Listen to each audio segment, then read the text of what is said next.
Hello and welcome to FPL Mate, your best mate for Fantasy Premier League content for the 2021 season. My name is Dan, and welcome to a Game Week 33 reaction stream. And guys, I don't know about you, I'm feeling pretty hyped. Honestly, the moment that Timothy Castagna goal went in, my whole flat, my whole room erupted. It was just me there. It was just me on my own. But it erupted. I went wild. I was screaming. I was so happy because there's nothing quite like your differential coming off. And man, it really did come off. The Castan punt really did come up. Like, Kelechi as well. What a guy, man. We've been talking about him for ages as well. And by some estimates, and I've looked at a few estimates of what my live rank would be. The lowest estimate is that I am just outside the top 100k, but also there's a few estimates that put me inside the top 100k. Finally. So within 10 game weeks, that's 10 game weeks at this stage of the season. It's not too bad. I've gone from 400k to potentially inside the top 100k once the final results are in. What? It's nice. It's nice when things start going right. And it's also nice that there was a clear pinpoint of where I changed tact, I guess, and things started going right, which is a really good sign. Really, really positive. Makes me, although I'm probably not going to end up with a rank that I actually want, this is positives, and this is huge improvements from before, so I'm really happy. Hopefully, guys, some of the tips and transfers and stuff that I've been talking about recently has been working out for you guys as well recently. Hopefully you've been following me along with some transfers and some of my buy sell keeper voids as well, because everything seems to be going right. The only thing that didn't go right was that one Dallas game week a little while ago. That's the only thing that's kind of gone wrong in terms of, well, I've made a few dodgy punts as well, but overall, it's been going really well. We're up a lot of places, and I said at the beginning of the season, well, not at the beginning of the season, it was about, it was about a couple of months ago, I said that if I don't finish inside the top 100,000 places in FPL, that I would wear a Tottenham Hotspur shirt for the final stream of the season. It looks like I'm not going to have to do that, and I was confident then. I'm more confident now, obviously. It's a good day. It's a good day. In what was a difficult game week, and it was a difficult game week, so Liverpool really kind of disappointing in many ways. The Leeds versus Man United game, that was a real disappointment as well. Lingard blanked against Chelsea. Chelsea had their usual rotation. Mendy got a yellow card. Wood does everything. Vidra does nothing. Vidra even had a goal disallowed. All kinds of stuff this game week. For some of you guys, Bruno would have blanked. A lot of blanks this week. A hell of a lot of blanks this week. It's been a really tough game week, but I feel like at the end of it, it's okay. And once again, Leicester have played the final game of the game week and have just left a bit of sunshine, a ray of sunshine on the end of the week, which is just fantastic. So, I mean, I've been speaking for a few minutes. Let's say hellos. Let's see who is in the chat. A few members, I hope. Let's say hello to the members. So, Bounce Back Ability, Sky, Harry Price, Sophie Watts, Craig Gamble. We've got the mods, Dan Cross and Mouldy in the his day. Lucas is here. And is that everyone in terms of members? Corey Language is here. Mads is here. Wow. Loads of people joining us today, and thank you for all the new members. I'm seeing a lot of emojis here. A few have spotted that we have got the Kelechi Iheanacho emoji, which is absolutely what we love to see. A well-deserved emoji. Honestly, I literally tweeted about 10 minutes ago, Kelechi Iheanacho has turned into prime Ronaldo at this point. It's just insane. He's just playing incredibly. Every single week we're saying the same thing. He's playing incredibly. It's amazing. It's really great to see. And a few people saying, is it too late to get Iheanacho? No, it's not. In terms of attackers playing in this amazing form, you got to go form over fixtures. It doesn't matter if his fixtures are about to swing. I mean, you still got a couple of a couple of game weeks of nice fixtures, and after that maybe the fixtures swing a little bit, but if he stays in this form, he will score against anyone. He really will, and he's still super cheap. An amazing value. It's just amazing. So Iheanacho is definitely 100% player that you absolutely 100% want. We'll talk about some players that perhaps I would prefer to get in for this game week tomorrow in the buy, sell, keep, avoid video. Sophie Watts with a super chat. Thank you so much, Sophie. £5. That's really generous of you. Hi, Dan, mate. Had to miss a few of the streams recently. No problem at all. But so glad to catch you and the guys tonight. Well, very good to have you back, Sophie. Hopefully, as we all go into the final game weeks, we can all do pretty well together. I think that's what we're all aiming for, isn't it? There we go. We'll all do well together. So there we go. So what else? Who else we got? We got a few other people in the chat, a few other regulars. Paulie's here. Thomas Sheen is here as well, and Ian Spry's here. I was having a little chat with Ian Spry on Twitter before the stream, actually. We were talking about Castagna. And I think one of the things I like so much about Castagna, and it is why, you know, I think it was Ian Spry who said that I got a bit lucky with that Castagna goal. He was only joking, of course, but that Castagna goal was not lucky. Because the position that he's found, particularly when he plays on the right-hand side of that Leicester, well, defence, midfield, depending on how you look at it, he plays with so much freedom. He pushes so far up the pitch. At many times, it's like he's the third striker. It's as if you've got, you know, Vardy on the left, Iheanacho in the middle, and actually Timothy Castagna is playing as the right-sided winger or forward or whatever, however you want to call it, because he pushes that far up the pitch in those attacking areas, which is, it's just perfect. That's exactly what we like. When you got to look at the positioning of players and how likely they are to do well. So that's really good. Really good. We've got another super chat here from Stefan Jovanovic. Hopefully I pronounced that right. Hi Dan, any plans to change Jota, who to aim? So this is an interesting one, and I am going to talk about Jota a little bit more tomorrow. We know Mouldy in the chat does not like Jota at all. But I think after the performance on Saturday, it would be very easy for us to say, yeah, let's sell Jota. He didn't play very well. He missed his chances. I looked at the stats. I looked at the expected goals. Jota's expected goals in that game was 0.6, maybe 0.5, maybe even 0.4, depending on what website you use. The point is, it was somewhere in the region between 0.4 and 0.6, and he didn't score. When a player is, you know, getting under 1 XG in a game and they don't score, it's very difficult to say, oh, you should have scored, you should have scored. So I watched the clips back, I looked at the goal-scoring opportunities that he had, and maybe they weren't as amazing chances as we felt at the time. I know when we have Jota in our team, and I felt exactly the same way watching it live, you feel very passionate when your player misses a chance or what you perceive to be a good chance. But I think in reflection, what we actually saw was Jota getting in some very good positions. His finishing was not Messi-esque, but it can't be like that every week. Not every shot he's going to take is going to find the back of the net. He's not going to score off a low XG every single game. If you really expected him to score 3 goals that game, he was on an XG of 0.6 in the best case scenario. Do you really expect a player to score 3 goals off an XG of 0.6? Probably not. Probably not. If we're going to be fair. So actually, I think with Jota, it would be just as easy to take the positives from that performance as the negatives from that performance. So I wouldn't put any particular pressure on yourself to sell Jota. On the other hand, Jota is about to play Manchester United, a Manchester United team that are playing quite well defensively. Jota is got a real chance of being rotated in this game. I don't.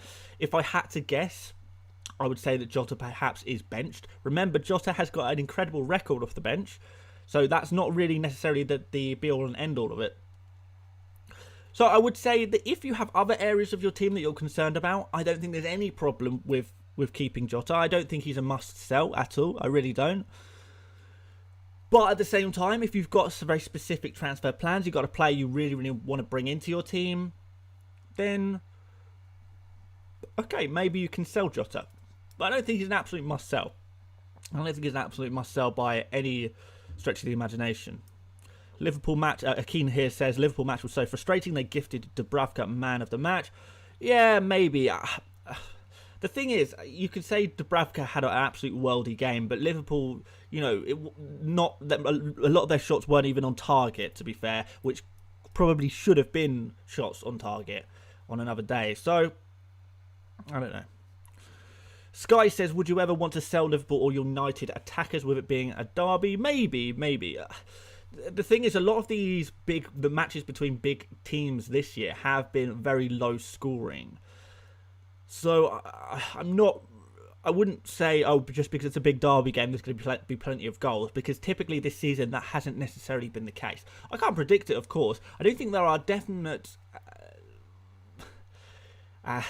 Liverpool's defence do have some fragilities, so I would not be entirely surprised if Manchester United were able to grab a goal or two.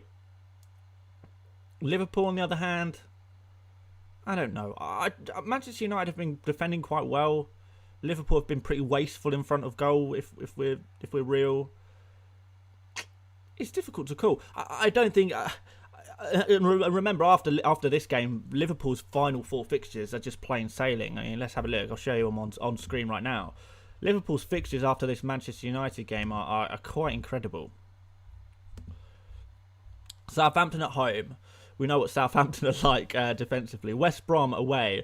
Yes, West Brom had a couple of good results, but they are continuing to show defensive fragilities. Burnley had a good result, but again, they've been one of the worst defences. Crystal Palace have been one of the worst defences. So in terms of your attacking players, this is a run of fixtures you're really going to want. So even if you do sell Jota, are you going to want him back for these? I don't know, because at the end of the day, we've got Salah, obviously. But after that, are we really going to buy Mane at that price? Probably not. Jota's a 7.1 million Liverpool attacker who's going to play sort of 60-70% of the minutes available to him. You'd expect an attacking lineup in each of those final 4 games. Trent Alexander-Arnold is obviously going to have a few opportunities for assists and potentially even goals in those games as well. So from a Liverpool attacker point of view, I would really be quite keen to keep Liverpool attackers for that final run of 4 games. If that means benching them against Manchester United, if that means just playing them against Manchester United and just being like, okay, maybe they won't score loads of goals this game, but maybe next game might be a little bit better, the final run might be a little bit better, then fair enough, yeah. Because what we're going to see here is we're going to see a Southampton team with nothing to play for, West Brom team who, they could even be relegated by that point. All that could be the game to relegate them, depending on how other things turn out. Burnley, who are going to have nothing to play for by that point. Palace, who are going to have nothing to play for by that point at all. Liverpool will still very much be in the hunt for the top 4 positions right until the last game of the season, no matter what happens, really, because these things are so tight at the top. And they're always going to believe, unless they fall out of the race entirely, which I don't think is that likely to happen. So Liverpool are definitely players that I would want to keep slightly, I guess to the end of the season. I'm not planning on removing any of them, really. And it's a good position to be in, where you can have set and forget players like that. Craig Gamble says, do you not think Klopp will not go for it, seeing as they've got to play for his 4th place? Yeah, absolutely. But in this game against Manchester United, I don't think they play all 4 of their attackers. I think in this game they play. It's going to be Salah, Firmino, and Mane, the 3 up top, right?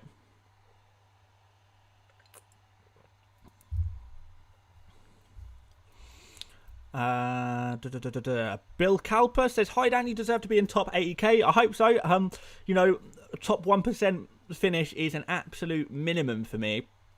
So yeah, at very least, I will hope to be in the top 80,000. But the way things are going and the way I'm set up, it's going well. So I'm fairly confident that I can finish top 80k, maybe even more, depending on if a differential punt flies off the handles. He says, I sold Son for Rashford in Gameweek 33. Do you think I need to bring Son back? My hunch is Rashford has a good record versus Liverpool. I'm so confused. Yeah, it's a difficult one. Because before, I was thinking, yeah, Rashford to Son, that's a very easy decision, isn't it? Because, Son is playing against Sheffield United. Rashford is playing. He's playing pretty well. I think he's had a bit of an injury, but maybe he's getting a little bit better now. And Son actually didn't look very good. Maybe it's a little bit harsh because he didn't get much of the ball. Spurs didn't get much of the ball in that League Cup final. But I don't know. I feel like try not to overthink it too much. This is Spurs against Sheffield United. They are, Son out of form, Kane slightly injured. These are still far, far superior players. It feels like a no-brainer to just go for the Son Kane double up, or if you don't fancy Son, maybe going for a Bale. Bit riskier. I don't know if I'd fancy that. I don't think overthink it. Rashford out and bringing Son back in was always a plan for me. And I don't think I'm going to diverge from that plan because it's sensible. It's sensible for a very good reason. And we can go a bit further. I'll show you how my team is lining up for next game week.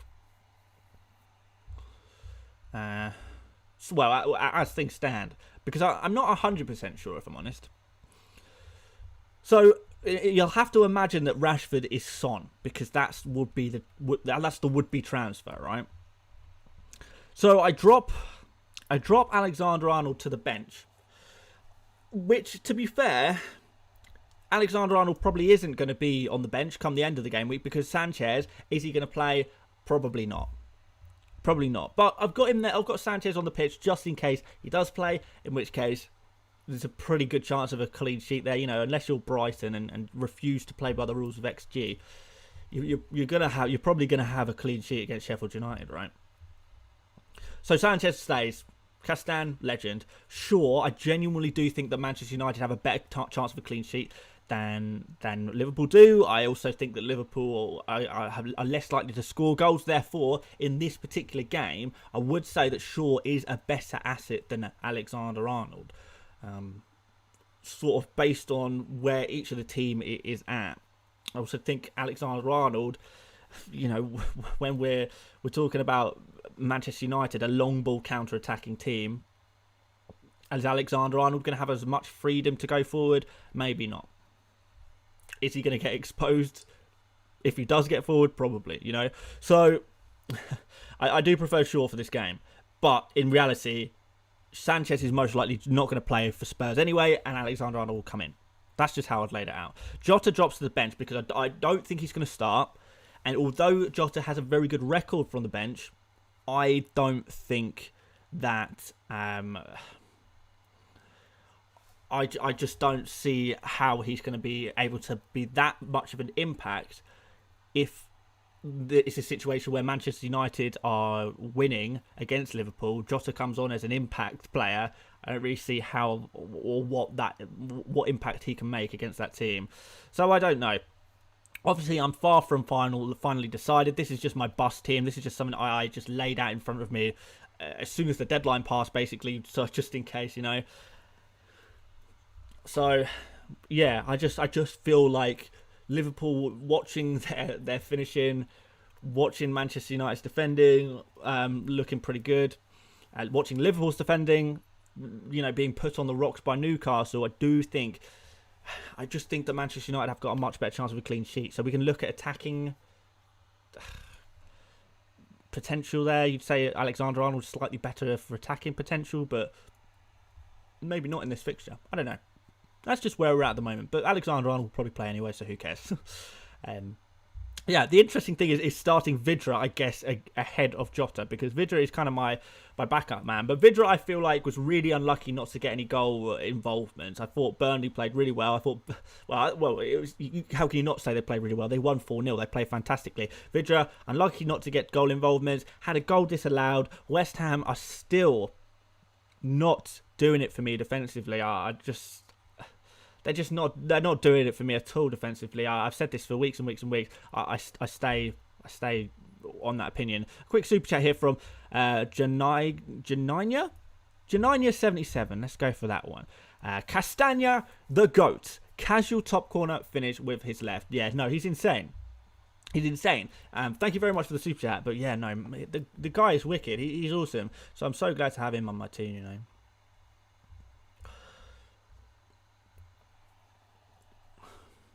But yeah, this is what my instincts are saying. And recently, my instincts has been mostly right. And the only time I've kind of struggled in the last 10 game weeks maybe is when I've been overthinking things. So I'm going to keep going on my instinct. Oh, I might sneeze here. I don't know if it's hay fever or my cat's hair everywhere. Molting season for cats. Anyway, that's what my instinct's telling me so far, but that might change. You know, I've got to do the usual number crunching nerdy business, and we'll come at you with a final game week team come Wednesday, and we'll set up the final team of the week. An interesting thing, guys, and this is something I'm going to touch on tomorrow in tomorrow's video, is that we could be looking at some double game week. Well, one double game week soon in GW33, which is going to be quite interesting. I don't know if any of you guys still have Everton or... Oh my god, I'm going to sneeze so bad. I don't know if any of you guys still have Everton or Aston Villa players. I'm sure you'll be wanting to get rid of them. But don't, because they're going to have a double game week and it's most likely going to be in game week 35. There could be even more double game weeks, things moving around a little bit. Jack Jones with the super chat, Butter Gang, let's go. Still don't know what that means, Jack Jones, but I appreciate your occasional super chat that talks about the Butter Gang. But there you go, bro. Thank you for the super chat. Mohammed bin Khaled, who I believe is the guy last stream. It was just, he woke up in a bad mood and he just started berating me for pretty much everything. He said my team is bad. Well, look at it now. You know, he said all kinds of stuff, but whatever. He says you have potentially 6 players playing each other next week. Well, yeah, I mean, you say potentially, but in reality, Rashford is getting transferred out. Jota's and Trent Alexander-Arnold are on the bench. So that's 3 of them gone instantly. So that's three remaining, and I don't think that's the worst scenario. I'm definitely, you know, a lot of people say, oh, I don't want my FPL players to play against each other. You can't. You can't.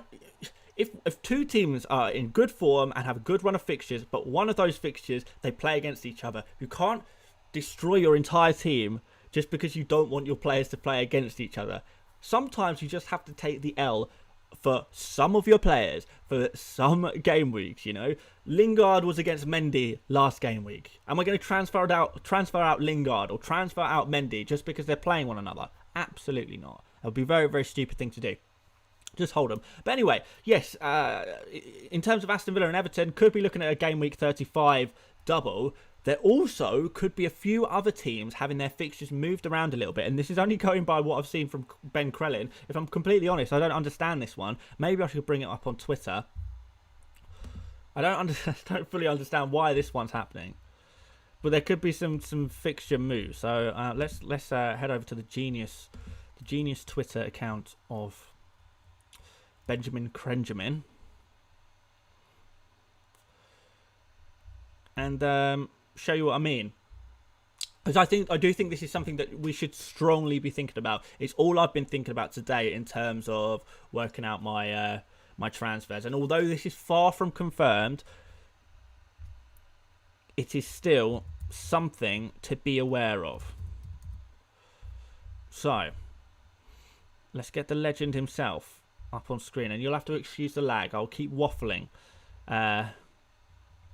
We'll keep waffling until we eventually battle past the lag and get this absolute legend's screen up in front of us. Actually, there's the image. I have to check on my screen to make sure you guys can see this well as well. We might have to. Can you see this when it loads? Okay, let's just open this up a little bit. Right, that's good enough, right? That's good enough. You can see that well enough. So, guys, as you can see, and this is far from confirmed, basically, Aston Villa and Everton, and I guess Crystal Palace and Southampton, if you care about those teams, are going to have double game weeks in game week 35, most likely, right? This is, you know, in one game week's time, essentially, isn't it? But the more interesting one is the fact that Arsenal, Chelsea, Leicester and Manchester United might all be having their fixtures moved from Game Week 36 to Game Week 35, meaning each of Arsenal, Chelsea, Leicester and Manchester United will each blank in Game Week 36. Now, this is far from confirmed. But is this FA Cup? Oh, no, is it FA Cup? Is it crowds? This is not the crowds one, is it? This is the final. This is the FA Cup final. Potential clash for the semi-finals, sorry. So this is the semi-finals of the FA Cup, potentially causing things to move around. Thank you very much, Dan Cross, for clarifying that for me. So this is what could potentially happen. I'm not going to tell you it's definitely going to happen. But definitely be aware of this, guys. If you've got loads and loads of Arsenal, Chelsea, Leicester and Manchester United players, you might actually end up having a fantastic Game Week 35. But unless you've got your free hit available, you need to think of a plan to move them on. Or at least a couple of them on. I think my personal plan is going to be to make sure I hold 2 transfers going in from 35 to 36. I think that's the simplest way of doing it. Dan Cross says it's sort of both. Hard to explain quickly. Yeah, I know. I didn't fully understand it myself, so I'm not gonna try. Maybe I'll do some proper research and actually work out why there's potential rearrangements. But at the same time, I could just leave it to the experts, really. I mean, I'm not an expert on fixture scheduling. So, I'll let someone else do that. And Ben Krellin is the absolute man in that regard. I recommend all of you follow him on Twitter. Honestly, he's quite possibly the most important FPL Twitter account you can follow. Maybe second to FPL Mate. But that's still pretty good. So, yeah, guys, this is going to be a really nice Game Week 35. Particularly if you do have, some Aston Villa and Everton defenders. If you've got these Aston Villa and Everton players still left over in your team, that's going to be quite important to you. So if you still have them, keep them. I know it's going to be very tempting to say, Ollie Watkins, he's got some bad fixtures coming up. Just keep him. Put him on your bench, whatever. But keep him for this. Because Manchester United and Everton, you're looking at 4 points guaranteed, aren't you, with Ollie Watkins? Just because who he is. Everton, West Ham and Aston Villa, particularly if you've got Dominic Calvert-Lewin, that could be really nice for Game Week 35. And of course Sheffield United in Game Week 36 as well. So Dominic Calvert-Lewin could be a real touch, actually, if you fancy him for Game Week 35. If you can somehow manage to squeeze him in your team. So think about that as well. As for Arsenal, Chelsea and Leicester and Manchester United, I know I've got 1 Arsenal player, 1 Chelsea player, 2 Leicester players, and after this game week I'll have 2 Manchester United players. So I'm going to have 5 players who potentially blank in Game Week 36, which is fantastic for the double in 35, but Game Week 36 is not so hot.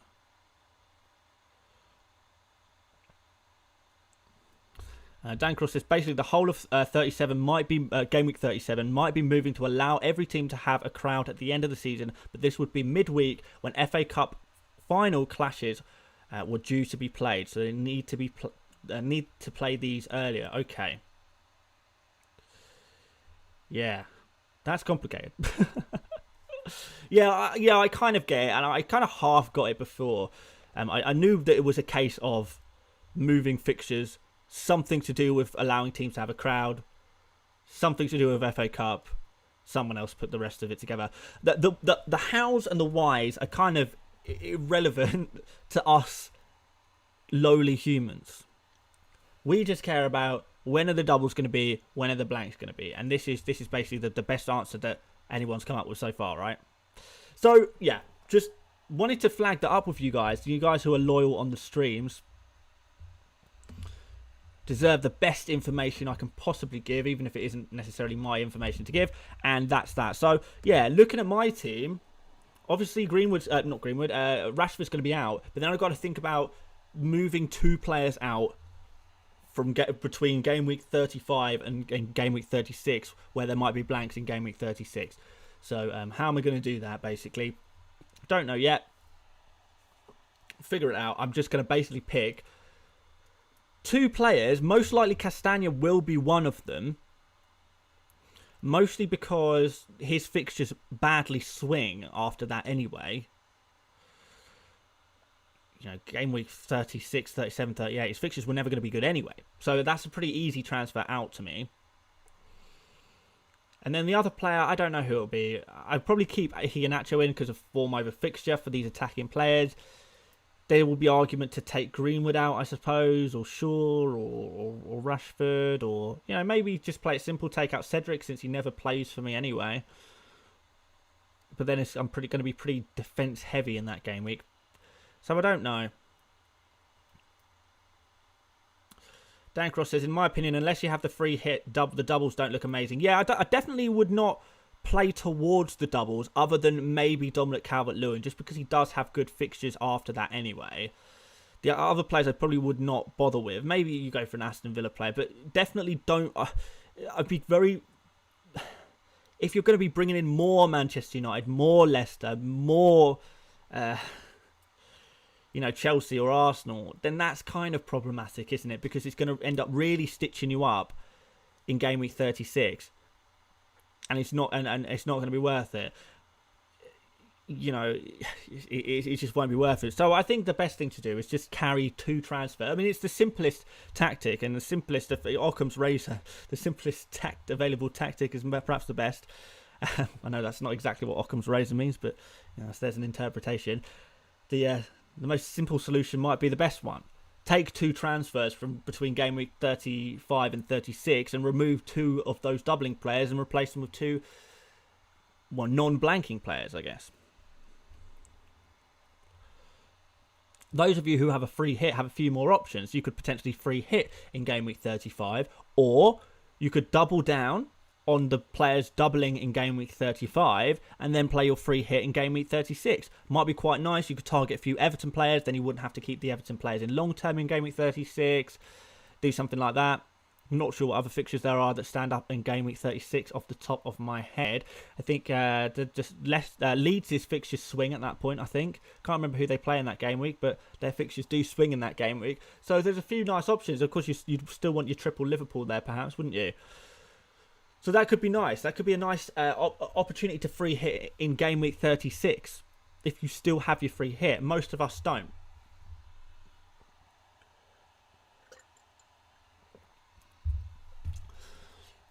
But we'll see. We'll see how it plans out. We don't know for sure. Mohammed bin Khaled says, how many players with doubles will you have in game week 35? Well, assuming... Oh, God, it's gone. Assuming this is correct, and this goes ahead, and all of them go ahead, I will have 2 Manchester United, which is pretty nice. I'd have 2 Leicester, so that's up to 4. I have 1 Chelsea, so we're up to 5. And I have one Arsenal, so I'm up to 6. But the Arsenal player is Cedric, so he probably doesn't play anyway. Although, to be fair, after Granit Xhaka's mistake in the game against Everton, maybe Cedric does come back in. Don't know. So, Xhaka's not a left back at the end of the day, is he? So maybe Cedric does come back in and I absolutely fly. We'll see. So potentially 6, more likely 5. I think, if I've got that right. 2 Manchester United, 2 Leicester, 1 Chelsea, 1 Arsenal. Yeah, there you go. That's what I'll have. So that'll be quite nice for 1 week only. It'll just be panic stations next week, and that's why I'm so keen to bring 2 transfers over across, which I think is possible. You know, maybe I'll take a -4 as well if things do look bad. Lots of options as always. But, you know, with FPL and the advantage of us guys who are really invested in FPL versus people who have perhaps chanced their way to the top 100k or whatever, or top 200k, is that we've got some real opportunities here by being aware of these things in advance to make to get to put some moves on some people, to take some advantage of other people's lack of investment, I guess. So overall, let's get it. Top 1%, here we come. It's definitely happening. I say definitely. I mean, hopefully, really. But no, I think we do it. And really, with my team, I think the way the last 10 game weeks have gone, and you guys who follow me pretty religiously will know that about 10 weeks ago, I had a real mentality switch, like a light bulb moment in my FPL season, where I kind of realised, okay, maybe I'm playing like a bit of an idiot here. I'm overcomplicated things and I'm making boring transfers at the same time and not really going with my gut and not really taking any real risks, calculated risks. And I think maybe at some point I maybe fell out of love a little bit with FPL, if I'm honest, because failing an FPL season in front of an audience is hard. It's because I feel like I have a responsibility in many ways. I feel like if I don't do well, then people are going to tune out. People are going to unsubscribe. People are going to stop watching the videos, and the YouTube channel goes downhill. So it's far more than just an FPL season. But there we go. It's as it's turned out. We've had a nice run of form, and if I can finish the season off in this same form, FPL form, if we can take this form into next season as well, and less injuries next season, please, more pay picks, less Nathan Ferguson picks, less Zaha picks. If we could do less of that next season, we'll go again stronger, and we're going to get a really, really nice finish. Top 1%, that would be a nice finish, okay? But knowing that we can do better is frustrating, and we will do better. And I want everyone here, I want us all to do better. I know we can. I know we can do it, and we will do it next season. But right now, the focus is to have the best possible finish to this season, and I know we can do it. Guys, wherever you are in your mini leagues, in your overall rank right now, you can still increase your rank by like 20%. It's not completely set in stone where you're going to be. There's always a good transfer to make. There's always a nice differential to discover. Timothy Castan, fantastic. Greenwood, fantastic. Rashford outscoring Bruno Fernandes, going for Iheanacho. You know, when instead of spending all the money on Vardy, going for Iheanacho instead. A dream. There is so much to do. There's always a move, guys. It's been an absolute pleasure streaming with you guys as always. Thank you so much for joining me today. I hope you enjoyed the football this week. I hope you all had beautiful green arrows. I hope you did. And I'm going to love you and leave you, and I'm going to see you tomorrow on a buy, sell, keep, avoid video tomorrow. Before you leave the stream, guys, if you wouldn't mind leaving a like on the video or on the stream, that would be massively appreciated. Subscribe if you are new around here, of course. Have a fantastic week. I'll see you tomorrow, and more than anything, I'll see you later, mates. Bye-bye.